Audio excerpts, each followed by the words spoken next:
Warning, this video is not suitable for some viewers. Also, I may have used some of your clips in this video.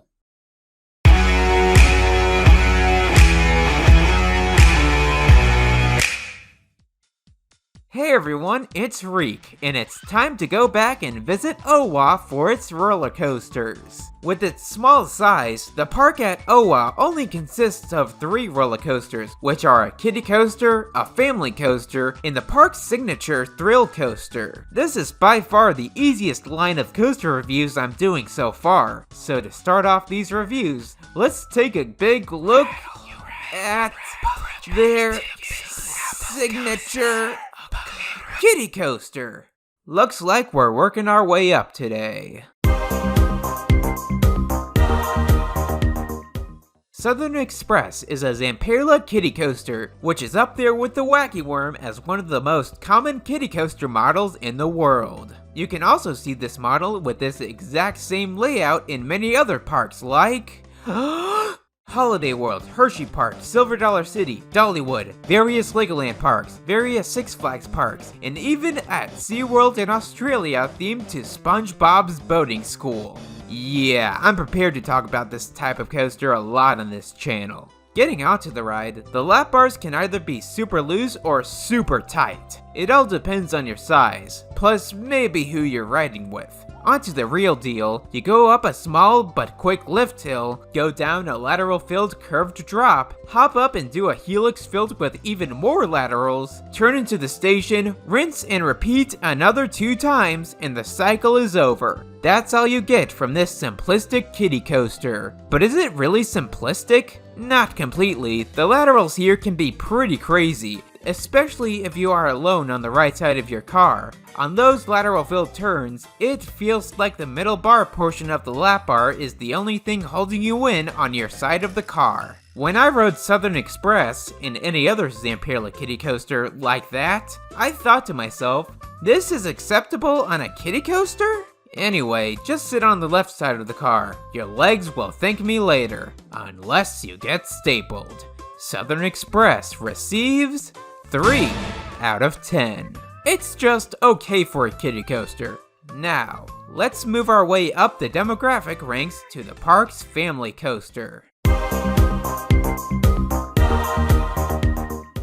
Like Southern Express, Crazy Mouse is part of a large model of cloned coasters, named the Twister Coaster by Zamperla. It's like a Wild Mouse coaster, but the cars can spin around, giving off a much more unique experience. Now I must remind you all that OWA's Crazy Mouse does not feature the common spinning mouse layout, as it has a tiny bit of tweaks to make it more compact. Like there are a few less turns, a double up doesn't follow the second drop, and the bunny hop towards the end of the ride is nowhere to be seen. But everything else you'd expect from a spinning Wild Mouse coaster is here, including the lateral filled hairpin turns and the big drops in the first half of the ride, and the spinning hairpin turns and smaller drops in the second half of the ride. It's a pretty simple concept, but how well does it execute the concept? Well, to start off, the coaster cars are weird. The cars on Crazy Mouse can seat up to 4, but it's all in a single circular row. The middle 2 seats give you the normal forces of the ride, but the outer seats are curved, giving off some of the most awkward lateral forces ever. This ride also has individual seats and lap bars, which is fine, I guess. The small seat dividers combined with the lap bar does give some crazy lateral moments, so I'm perfectly fine with this. Too bad the seats are nothing but plastic, and the spinning is by choice, whether it's accidental or if it's on purpose. If you want to get some good spins, imbalance the car to one side if your vehicle is full of people, or sit on one of the outer seats if you're riding alone. For achieving a lack of spinning though, just balance out the car or only have the inner seats taken. It's easy to choose what type of ride you want on this, and for that, I'd say it's a good family coaster. Crazy Mouse at OWA receives 5 out of 10.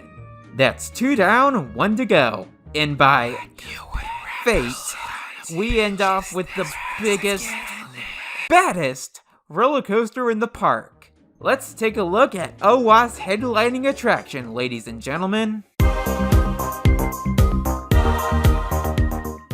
Rollin Thunder stands as the largest steel roller coaster in Alabama. That's not saying much, as there are only 8 extant steel coasters in the state, but I guess some park has to be a show-off one way or another. The height of Rollin Thunder is almost 115 feet, the length is almost 2,234 feet, and the top speed is almost 56 miles per hour. Or in its original non-American terms, exactly 35 meters, 681 meters, and 90 kilometers per hour. Damn unchanging imperial system. Anyways, I have a big headlining coaster to ride. And may I remind you all that Rollin Thunder is possibly the biggest coaster Imperla has ever made? So let's hope it's the best we'll ever review by them. Going up to the ride, we have free cubbies in the station, along with some of the most awkward restraints on a coaster. They're an overhead lap bar, but it somehow flips around, landing on my upper thigh instead of directly on my waist. It also acts like an over-the-shoulder restraint.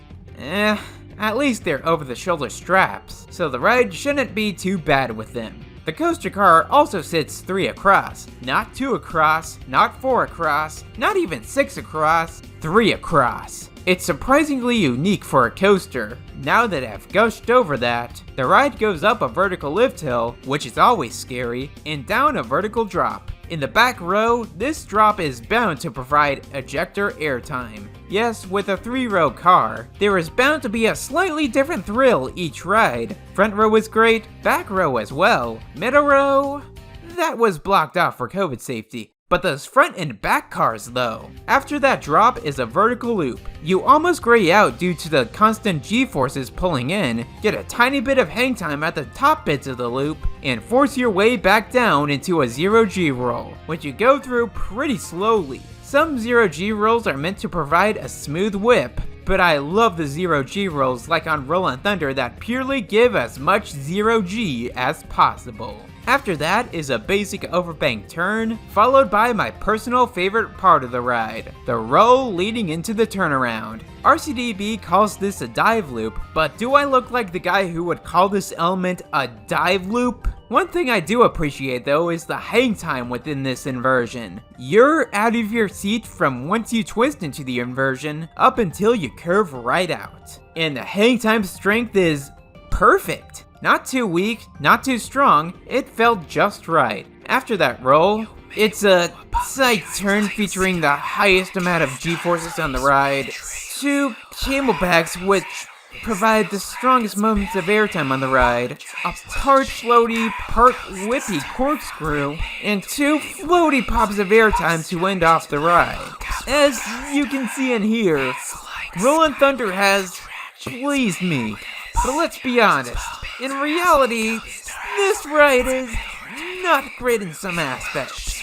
The cars don't help out in being part of those aspects. Yeah, those are all my problems here. Rollin Thunder receives... Denial is always followed by discipline.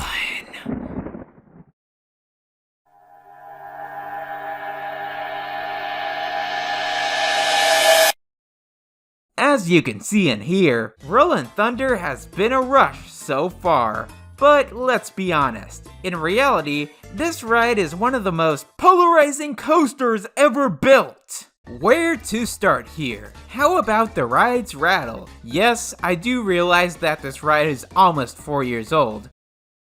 But trust me, the rattle is real here. Hell, from what I can tell, the rattle was real from opening day, and it has only gotten worse over time. I don't like to determine if a ride is one of the worst in a certain category, but damn, Rollin Thunder has one of the worst rattles I've ever experienced on a steel coaster. Not only for how bad the rattle can be, but also how inconsistent it is throughout the layout. At some points, it's smooth. At other points, it's pretty shaky, and a few points felt like a car crash. More specifically, that valley between the loop and the first 0G roll. You want to know what it's like to go down a hill in a shopping cart, hitting dozens of other shopping carts on the way down? Well, look no further than Rollin Thunder. The rattle on this ride sucks, and the cars don't help out in the slightest. You know what these cars are? Plastic and metal. Yes, there's a bit of padding here and there, but not enough to provide comfort during those rattles. Heck, they sometimes provide the opposite of comfort. Every time I ride while grabbing this big metal bar, my elbows get bruised because of the unprotected metal. So when you want to hold on to something during the ride, I highly recommend holding on to these sidebars instead.